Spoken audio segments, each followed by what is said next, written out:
everybody. I'm Larry Ridley. You're tuned into the NFL on EA Sports. The Falcons. In today's game, it's a battle between two teams who come in with opposite win-loss totals on the year. It's the Cardinals going up against the Falcons. Let's hand it over to Brandon Godden and Charles Day, 12 matchup. In its final season now, and the Atlanta Falcons.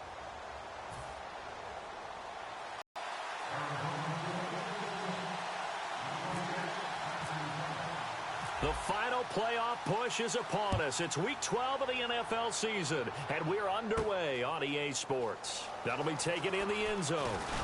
And the decision to bring it out is going to cost him about 7 yards all told as he's taken down back shy of the 20.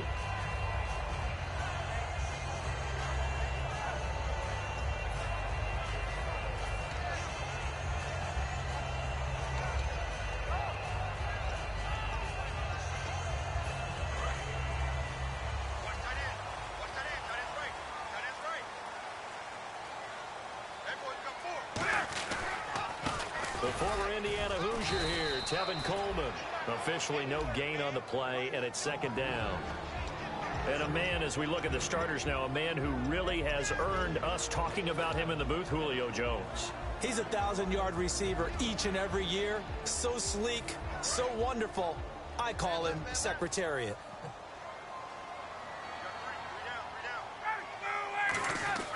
Now Ryan on second down. He's got time. No gain on the play, and it'll bring up a third down.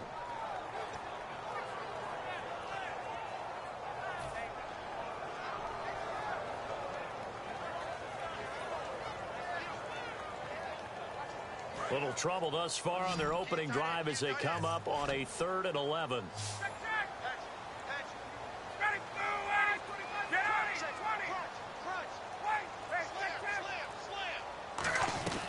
On third down, Ryan. And that's caught by Tammy. And he's able to get it to the 33. Good enough for a first down. Good use of the pass there to pick up the first down against a defensive look that they had specifically prepared for, they told us, coming into this one. Certainly seems like they're holding all the right cards now, doesn't it? Because of their preparation. Went back, watched the tape, studied the tendencies, and they feel like they had them down cold, and they were able to use the pass against them. On 1st and 10, it's Ryan.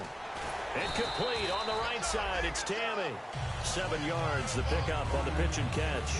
And when you're playing a quarterback with some experience and some moxie, you enter the danger zone when you decide to blitz him, because if he's able to diagnose as he did on that play, he can hurt you downfield. He reads defenses so well, doesn't he? He really does, and the best part about that play for him, I don't think that was his primary target. I don't think so either. I think he had the read, figured out where the blitz was coming from, and went to a secondary target for a really nice gain. Completed pass play. Now let's see if they go back to the air or to the ground. On second down, Ryan. He's just going to dump this one off to his fullback out of the backfield. The gain of 4 that time as the drive continues. And they pick up a first down, and that came out of the fullback position. But as you and I both know, that doesn't necessarily mean that's a fullback playing in that spot. Well, times have changed, right? The old school fullback doesn't really exist anymore. We're not getting that same player out of college with all the spread offenses, not very many pro style where you actually have a true fullback. We're having to make do in the NFL and put guys in that spot who emulate it but aren't necessarily that position. Here's Ryan. Looking left sideline, but it's incomplete. And the 11 defensive starters for Arizona. Calais Campbell is one of the tallest defensive ends in the league. Has the ability to get low and play the run, and adds excellent kick blocking ability. Offense still needing 10 yards. Second down.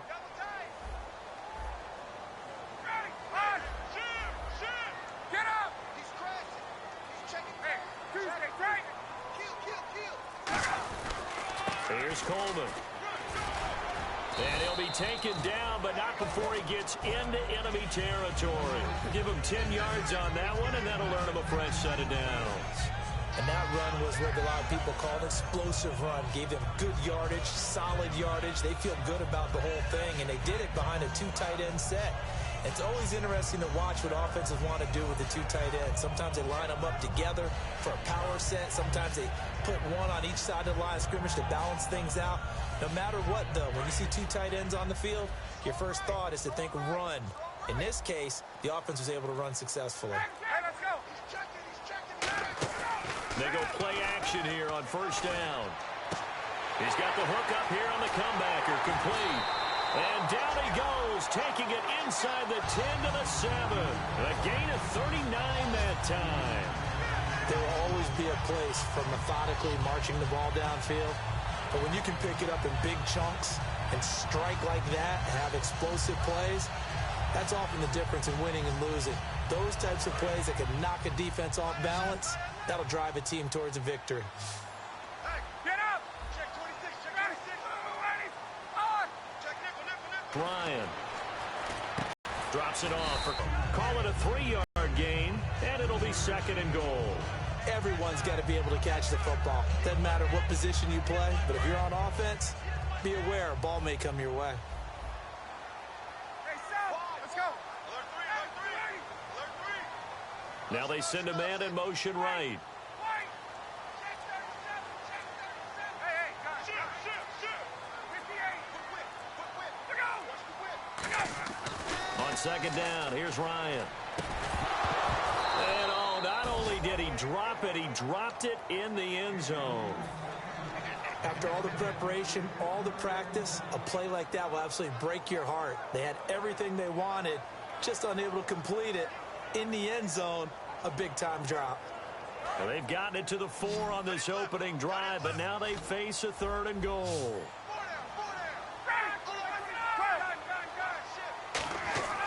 On 3rd and goal, looking for Jones, and it's intercepted. It's the Honey Badger, Tyrann Mathieu. And a big turnover there as his guys will get the football back. Well, Ryan's trying to fit this one into his favorite target. It was once Tony Gonzalez. Then, of course, Roddy White. No question who it is nowadays, Mr. Julio Jones. But this one doesn't get there.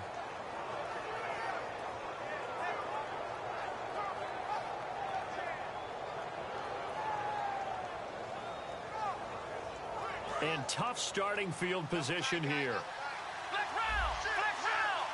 They come out here in the eye. The carry here for the big tight end. And he was very fortunate there to get out of his end zone. He maybe got back to the 2-yard line. Really shouldn't be a surprise. It's going to be hard to move people in this situation. You know they're going to bring the pressure defensively. Because I remember playing in these spots, and my coaches always say, don't be afraid to try and create a safety, too. They're going to bring pressure. Offense looking to avoid a 3rd and long. It's 2nd and 10. Let's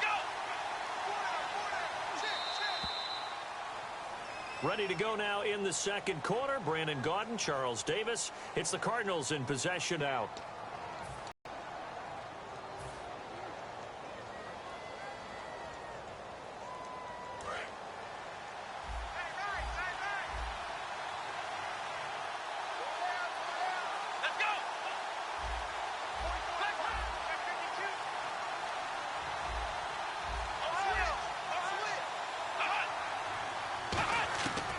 To throw now in his own end zone. And the hit jarred it loose. It's incomplete. They were trying to get it there to Michael Floyd. And now it's 3rd down. That was a classic example of trying to run with the ball without securing the catch. He was thinking about those rack yards instead of making the catch first and then taking off.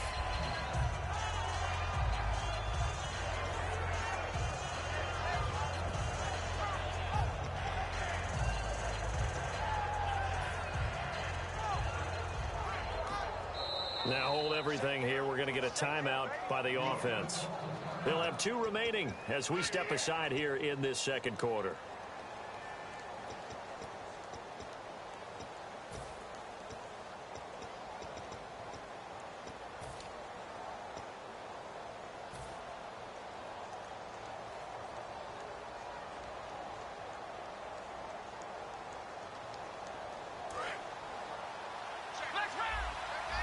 And the D looking like they may blitz.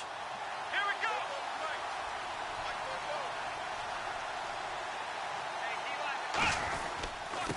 Andre Ellington, his first carry. And a short gain here as he gets it up only to about the 6. 4 yards on the pickup there, but it's going to take him to 4th down. As much as I praise teams for being true to who they are, in this situation, I wonder if maybe they outguessed themselves a little bit.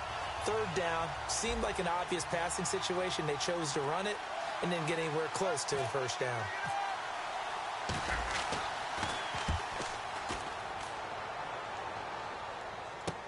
Here's Hester. We'll call that a 49-yard punt, but a net of just 39 following the 10-yard return. And the Falcons are set up well to begin their drive as it'll begin in enemy territory already.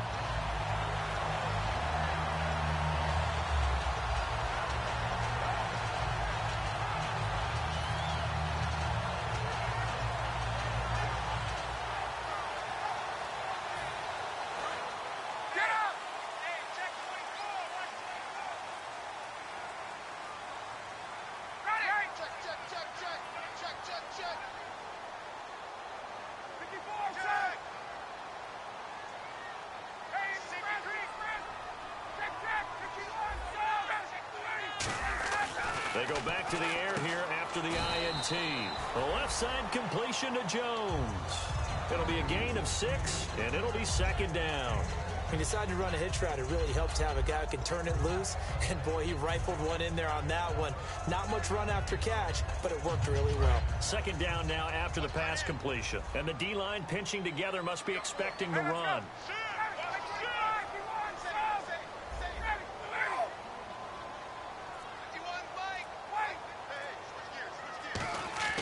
Now Ryan on 2nd down. He's got time in the pocket. One thing I can say pretty safely, that route is not called if you don't have a guy who can throw the ball and put some mustard on it. Because if you're going to lollipop it in the middle of the field, bad things usually happen. Put it in there, and they were able to successfully complete that one. 1st down and 10 now for the offensive group.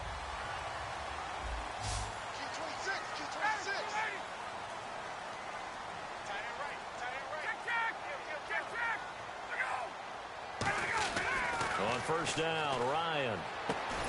He couldn't quite hold it. Got hit. Ball pops out, incomplete. Whenever I see an in-route dropped, as we just saw in that play, I'm always thinking that in the back of their mind, they're worried about what's coming at them because they're going towards traffic on that route as opposed to being away from it and maybe having a little bit more space.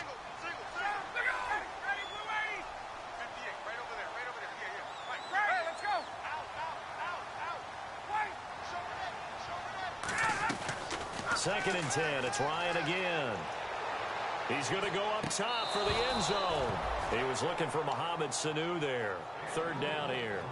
In this situation, it's really tough to figure out how to defend because they have plenty of room to still take deep shots at the end zone as they just did there.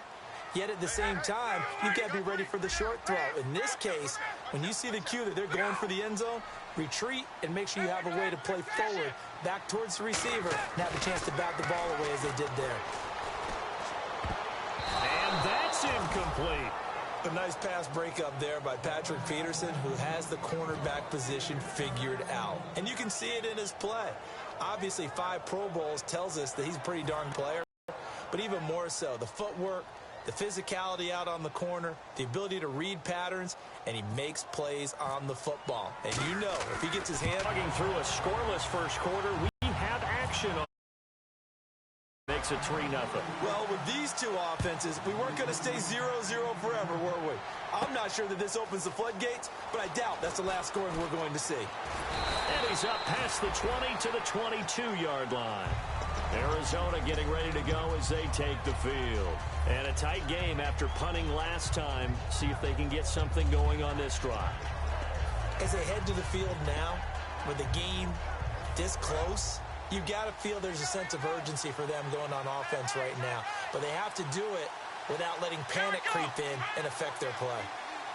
Now a play fake here on first down. He'll rifle this one deep right side. And it drops down incomplete. Thought he might have had it. Instead, second down. And when all else fails as a defender, when you're not there in the coverage, your best friend is exactly what we saw there. A big play shot taken by the offense. Unfortunately, it ended in a big drop. They come out 5 wide, 3 of them to the right side.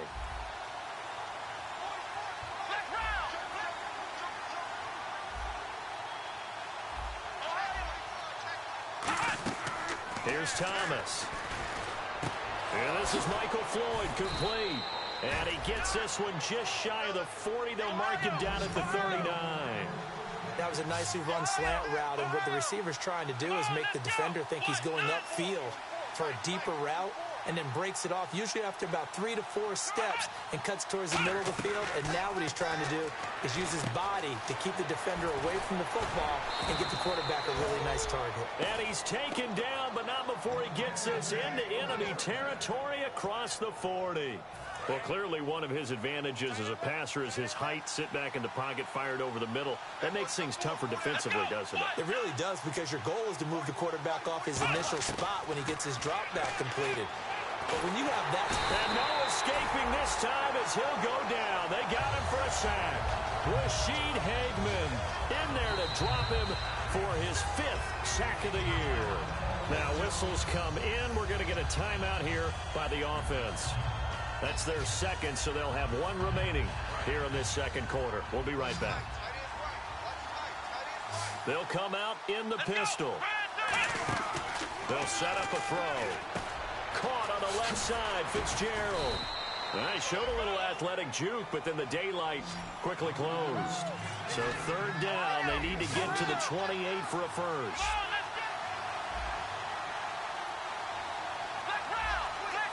Brief break in the action here. We're back to Atlanta right after this timeout. So third down, they need to get to the 28 for a first. Let's go. He'll drop to throw. And he's got Gresham. 15 yards through the air and a first down. And now the passing game here in the second quarter starting to heat up a little bit. Don't you feel the rhythm starting to happen, right? You see it. Now the confidence is starting to rise. I think now as a play caller, because that has happened, you lean on it a little bit more. You don't go totally away from running the football, but you do say, guess what? We can throw it well with a whole lot of confidence. It's a tried and true formula, and I don't think it'll change for as long as we play football. If someone's trying to throw the ball and you can put pressure on them and make it tough, that's only going to help your defense. Yeah, he's since being hurried. He got rid of it before taking the hit, but incomplete. And he fires one that's intercepted. Ricardo Allen with a pick. And he'll go down inside the 15 at his own 13-yard line. Atlanta now coming out on the field. And they're not going to play this conservative, I don't think. They had the field goal last time, and they're up, but they're looking to put a drive in the end zone. No, I agree with you. Total situations, trying to ice a game, that sort of deal. Most of the time, it's end zone, and that's what you're thinking, and I believe that's exactly what they're thinking as they begin this one. Yeah, no quarterback ever goes out there saying, hey, let's get 3, right? Not one that I've ever met.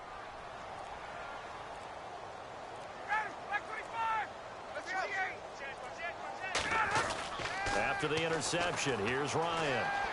Rolling to his right. And he's going to be taken down. Sacked back at the 2. The Pro Bowler, Calais Campbell, in there to get him. Sack number 14 for him on the year.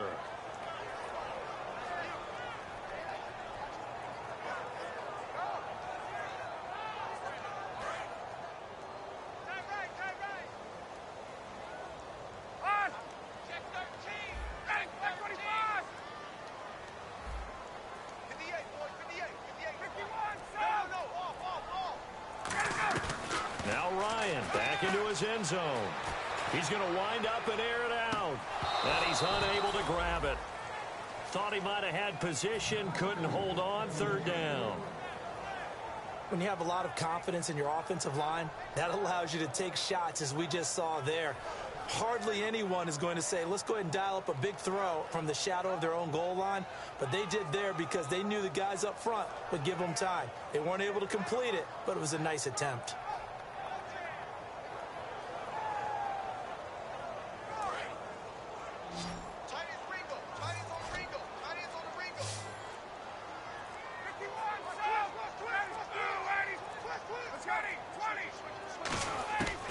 Ryan from his end zone on 3rd and long. He's going to let it go again. And he knocks the ball away, and it falls incomplete. The Pro Bowl wideout Julio Jones, his intended receiver. And now it's 4th down. Here's Matt Bosher now. And no room for error here as his first punt comes from deep in his own end zone. And he's able to get it out of there, and this is a pretty good kick. Returnable here from the 38. A nice job on the return there, 16 yards. And the Cardinals, great field position to start this drive as they take over 1st and 10.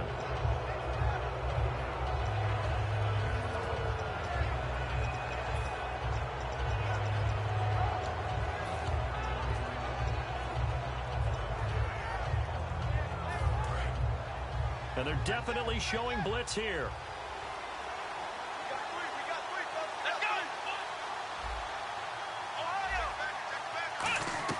Trying to shake off the interception. He'll look to throw. A battle for it, and it's intercepted. There is his guys will get the football back. Atlanta now coming out on the field. And the ball backed way up. So thinking with this amount of time on the clock, probably just sit on it, and we'll see these two teams go to the lockers. Yeah, I don't think you want to overthink it in this situation. Either side of the ball. Just go ahead and finish up the half and get on out and talk about it. The defensive line disperses a little bit here, maybe expecting a pass. Throwing now, Ryan on 1st down. And almost intercepted. It would have been his second pick of the game. Instead, it'll be 2nd down. So they're still at the original line of scrimmage here. 2nd down and 10. So they just got the football on an interception. They almost gave it right back the same way.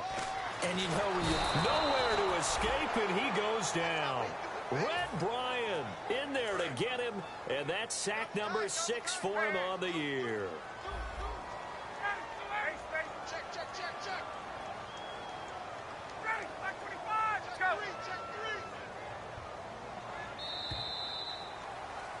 So we've reached halftime. All we have to show for the first half, a lone field goal. 3-0 our score. As we'll send you down to Orlando, where Larry Ridley has our EA Sports halftime report. Larry, both teams appear ready for the fight ahead, and we resume action here in quarter number 3.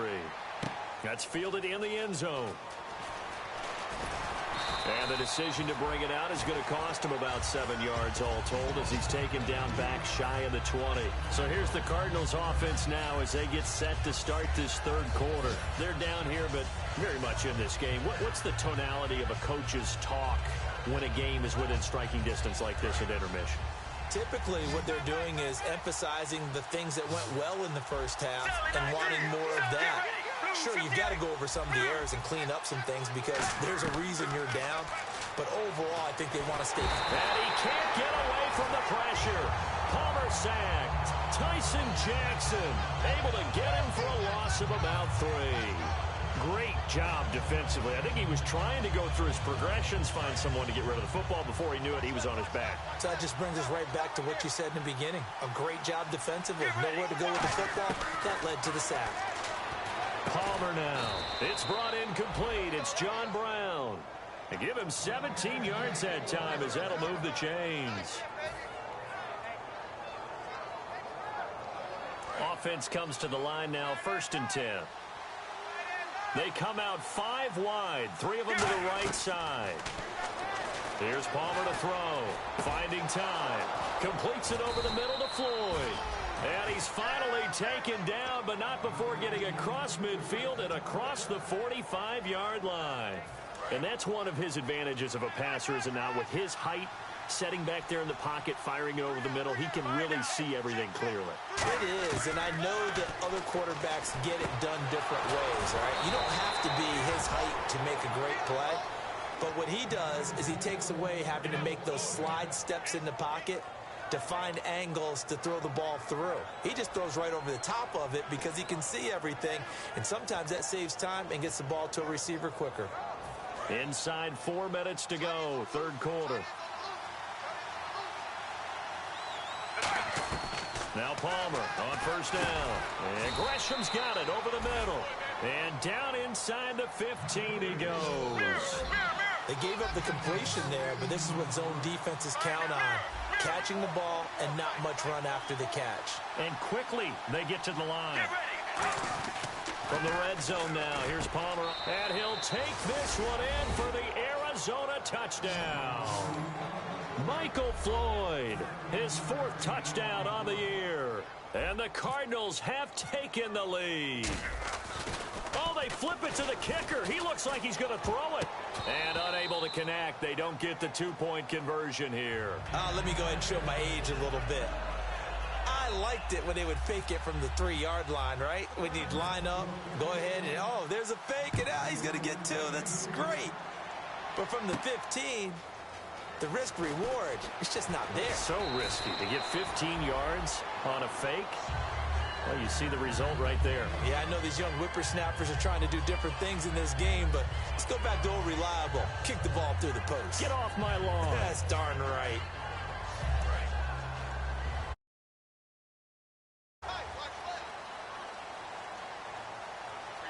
Possible run anticipation. Here's the D-line sandwiches together. They find some open field here. And he's going to get this one across the 30-yard line. It's a gain of 14.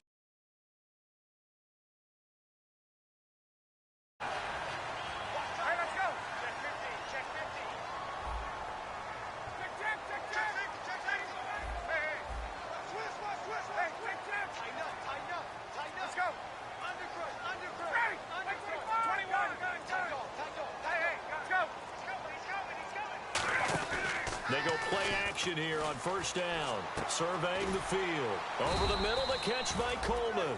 They'll give him a yard on the play, and it's a 2nd down. I'm going to show my age here a little bit. We used to talk about running backs catching the ball as safety valves.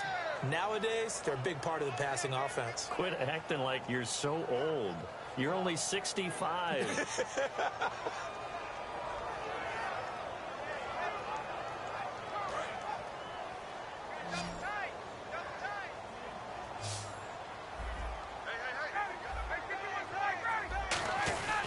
They run the play fake to Coleman. Now Ryan.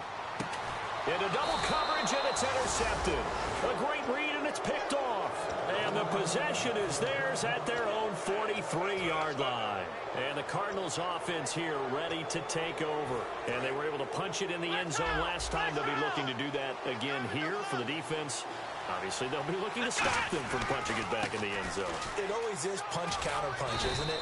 And which team has the advantage? Well, let's just go back. Last time on offense, they rolled downfield, got into a good rhythm. You can see a little more bounce in and out of the huddle. You can see the sideline really get into the game. So defensively, you're thinking to yourself, how do we take that away from them? How do we get the advantage back? Let's see what they come up with. I think pressure is always the first way to go. You love pressure. I love it. We'll see if they dial it up this drive. Here comes the D swarming to the line. Time running out here on the play clock. Here's Thomas. Over the middle here to Brown. And he's going to get this inside the 30. He goes for 18 there as the drive will continue. Shift together here from the D-line. A first down carry here for Johnson. And not much of a hole there as he gets it down to about the 24-yard line. Give him a couple on the carry there. 2nd and 8. That's a good play by the guys on the defensive side of the ball. Held him to a gain of 2. And that changes the playbook a little bit now for the guy calling plays. 2nd and 8. Now he's got to probably think about going to the air instead of maybe staying with the ground game. Firing quickly here, and that's complete. And he takes it down to the 10-yard line. A nice pickup of 14, and it moves the stick, sets up a 1st and goal. Back now in Atlanta. It's been a very hotly contested game to this point. Just a field goal separating these two teams as we get set for the 4th quarter. So the offense has it 1st and 10.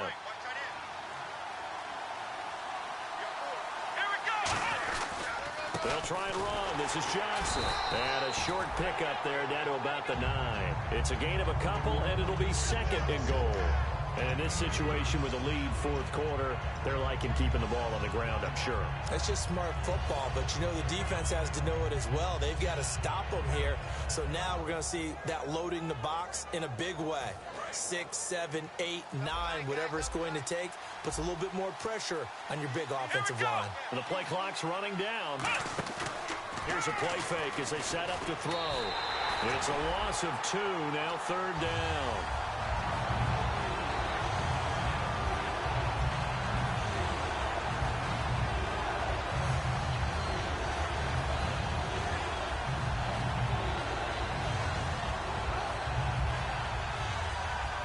And here comes play number 6 on this drive.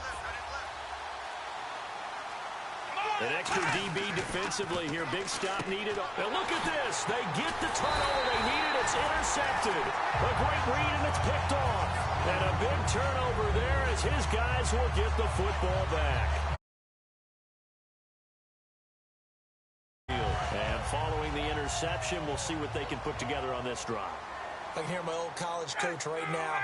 He always used to tell us before every game, the team making the fewest mistakes will win. What they're hoping is that that last mistake is their only one of the game. Coaches, that's all they talk about, turnovers, right? Minimizing those and maximizing opportunities. To the sideline, and oh, a nice catch there. Made sure the feet were inbounds, and they were. All right, say it with me now. There are a lot of different words we come up with. Maybe we go back and forth after that play, getting his toes tapped down to make that catch. Crafty? Yep. Wiley? Oh, definitely. All the veteran names? You name it. Has every move in the book and continued to get better throughout his career so he can make that type of a catch. I know that interception was dropped, and it would have been their third of the game, and I will guarantee you, in the huddle, on the bench, all the defensive guys have been talking about is, we've got this guy right where we want him. Who's going to get the next one? It almost becomes a challenge, and they missed a golden opportunity. On third down, Ryan. Going underneath, it's Coleman. They'll get 7 out of it, but it brings up a fourth down. So much about offense is what you call hidden yardage. You know, you throw the ball to someone, they catch it, and then they can make a big play. You know, they create a play, run after catch. They did a really nice job there of limiting that and keeping them from a first down. Yeah, stopped him in his tracks. They'll run it with Coleman. And he'll have the first down as he's up to about the 18. Give him 2 yards on that play. And on fourth down, they're able to convert and move the sticks.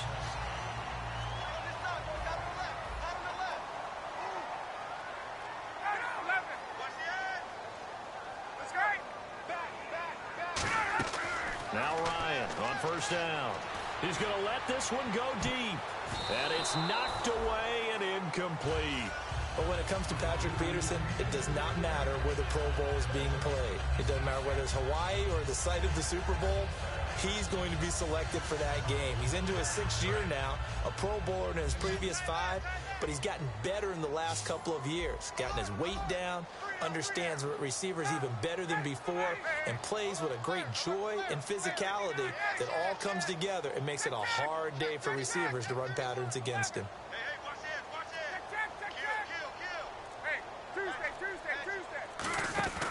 Second and 10. It's Ryan again. The left side completion to Jones. Only 3 yards on the catch. It's third down. It's a game of matchups, and that's why you take your receivers and move them around a bunch, especially your best guys. And when they work out of the slot, you often hear the coaches talk about how great it is because it gives you a two-way go. You can break out or you can break in. That makes it hard to defend. Now it's Ryan. It's caught. Jones. A good pickup there of 20 yards. And at this stage, down in the second half, looks like they just wanted to find a way to get it in the hands of their playmaker, and they did. I think you're exactly right. I don't think the coordinator's looking at his play sheet and trying to figure out which play will work well. He's trying to figure out how to get the ball to the playmaker that you just described. Looking down at that sheet, you find people plays, not necessarily X's and O's, and that's exactly what they did there.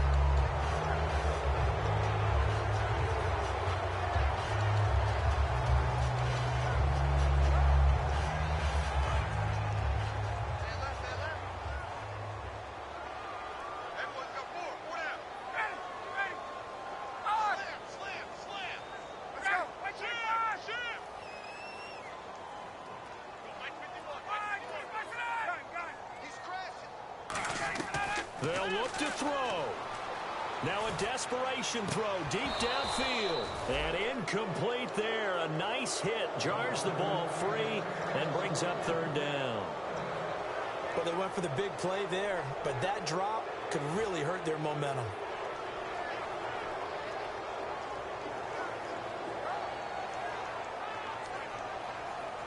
It's been a pretty long drive. This will be play number 9, and they need 10 yards out of it on third.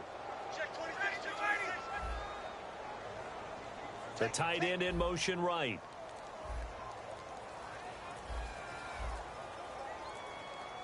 Get up! He's back to throw. He's going to let it fly. It's caught inside the 25. And that goes as a gain of 37 on third down. Well, they just treated third and long as simply an opportunity to make an even bigger play. Normally, you're just trying to pick up the first down and you know where the sticks are. They took this thing way downfield.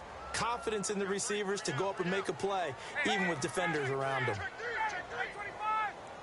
Sanu, the man in motion right. They'll run it now out of the gun. And the big boys up front, they're going to stop him right at the line. No gain on the play there, second down. 3-4 defense, usually here you'll see the linebackers come up make those plays, but the nose tackle also vital. That was so vital because what you just pointed out, normally he eats up blockers that allows the linebackers to get to the ball carrier. In this case, he did his job and then some, and there was no gain at all for the runner.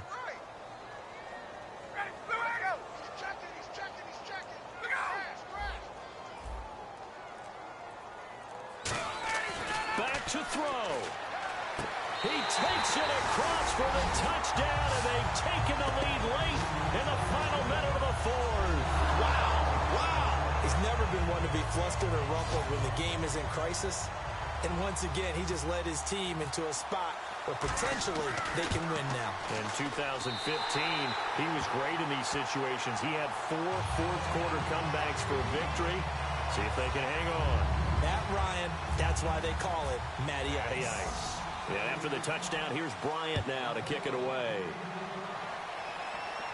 This fielded a few yards into the end zone. And he'll be brought down at the 23, make it the 24-yard line. Arizona getting ready to go as they take the field.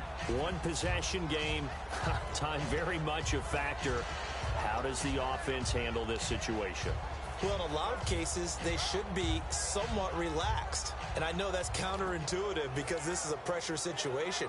But this is Friday practice every week of the season. You go over this situation, having to go downfield, limited timeouts, got to get out of bounds and keep the drive going and set yourself up. Defensively, you can't just lay back and let them do whatever they want. So it is a house deal here. How much pressure will the defense bring and how much pressure can...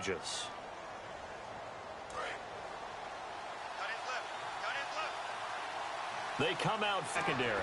And he takes a shot on the release as this will be incomplete. The tight end, Jermaine Gresham, the intended receiver. That'll bring up second down. And on 2nd and 10 now. Really nice play by the guys on the defensive side of the ball, but for the guys on the offensive line, they're doing a nice job of trying to protect their passer. But when a guy hops in the air and goes airborne to try and knock one away, it's difficult because you can't reach out and grab him. That'll be a holding penalty. So all you're trying to do is make some type of a play on him, make some type of Now whistles come in. We're going to get a timeout here by the offense. That'll leave them with just one remaining in this fourth quarter of play. So here we go, 1st and 10 now. Defense showing blitz.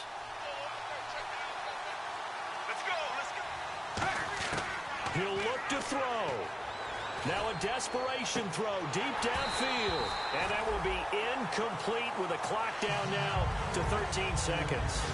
One thing I know from experience is that when the deep ball is thrown and you're the defender, you've got to fight that little bit of panic that emerges. You've got to play the ball really well. It's a 50-50 jump ball play. And guess what? They took a shot. How are you going to win it? And in this case, they managed to get it done. That one was intended for John Brown. And that takes us from 2nd to 3rd down. You can feel the anguish all the way up here. It certainly looked like he had that one in the end zone, open, unable to hold on to it. go now. An extra defensive back in there on 3rd and 10. Back to throw. He gets it to Brown, complete. And he is into the end zone. Touchdown, Arizona. John Brown with 3 seconds remaining. And the Cardinals have taken the lead here in the 4th.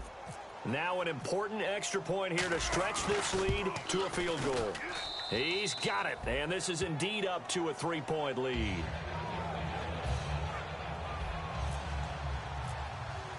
Now Catanzaro after the touchdown to kick it away. And no return on this one as the fair catch is signaled for and taken. So out come the Falcons now. Look at the clock. Everyone knows the situation. Probably time here for one final play. And we know what that play is going to be. It's got to be some sort of Hail Mary, throwing it towards the end zone and hoping someone can catch it or catch it off of a tip. Think back to 2015. Didn't we see Green Bay pull that off twice in the season? Once in the regular season, once in the playoffs. So stranger things have happened. It'll be interesting to see what the defensive strategy is about who they put on the field to try and knock that ball away. He's going to let it fly. And it's incomplete. So their final drive comes up empty. And with that, the ball game is over. Well, going into the final play of this game, they knew that they needed some type of a miracle there at the very end, but they couldn't get it done. However, we were treated to really a spectacular affair. Even though they didn't finish it off, you're exactly right. They took us down to the last play. We're still, you were wondering, could it happen? Possibly, even though we both knew it was a long shot. So for Arizona, they keep pace in the playoff race as they move to 8-3 on the year. And they will head home next week to take on the Washington Redskins. Meanwhile, for the Falcons, they've fallen out of things now as they sink to 3-8. And they'll get a home date next week against the Kansas City Chiefs. So that'll just